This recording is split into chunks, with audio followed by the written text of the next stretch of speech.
2020 ലോക കിരീടത്തിനായുള്ള കലാശ പോരാട്ടം ഇന്ന് വൈകിട്ട് 7 മണിക്ക് നടക്കുന്ന മത്സരത്തിൽ ഇന്ത്യ ന്യൂസിലൻഡിനെ നേരിടും. മൂന്നാം കിരീടം ലക്ഷ്യമിട്ട് ഇന്ത്യ ഇറങ്ങുമ്പോൾ കന്നി കിരീടമാണ് കിവീസിന്റെ ലക്ഷ്യം.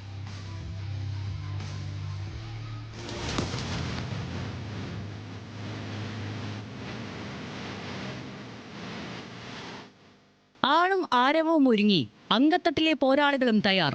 ഇനി പോരാട്ടമാണ്. കുട്ടി ക്രിക്കറ്റിന്റെ ലോകകിരീടം കൈപ്പിടിയിൽ ഒതുക്കാനുള്ള അവസാന അംഗം. 2020 ലോകകപ്പ് ഫൈനലിൽ ഇന്ത്യ ഇന്ന് ന്യൂസിലാൻഡിനെ നേരിടും. അഹമ്മദാബാദിലെ നരേന്ദ്രമോദി സ്റ്റേഡിയത്തിലാണ് മത്സരം. ആദ്യമായാണ് ഇരു രാജ്യങ്ങളും ലോകകപ്പ് ഫൈനലിൽ ഏറ്റുമുട്ടുന്നത്.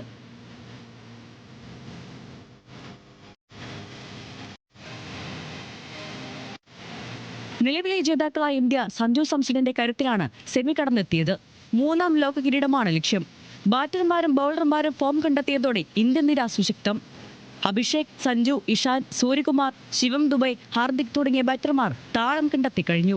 ബുംറയുടെ കുന്തമുറയ്ക്ക് പിന്നിൽ ഹാർദിക്കും അർഷദീപും അണിനിരക്കുന്ന ബൗളിംഗ് നിരയും സുസജ്ജം.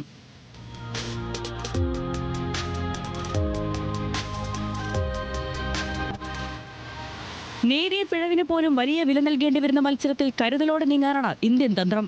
സ്പിന്നർമാരുടെ പ്രകടനവും ഫീൽഡിലെ മിസ്സുകളും പരിഹരിച്ചാൽ ഇന്ത്യക്ക് കാര്യങ്ങൾ അനായാസമാകും.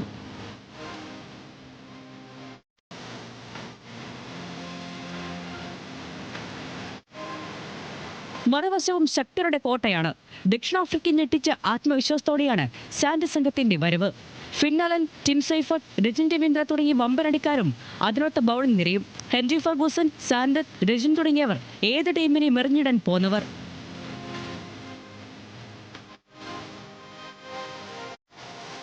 ലോകകപ്പിന് മുൻപ് ഇന്ത്യൻ മണ്ണിൽ നടന്ന പരമ്പരയിൽ 4-1 ഇന്ത്യ ന്യൂസിലാൻഡിനെ പരാജയപ്പെടുത്തിയിരുന്നു.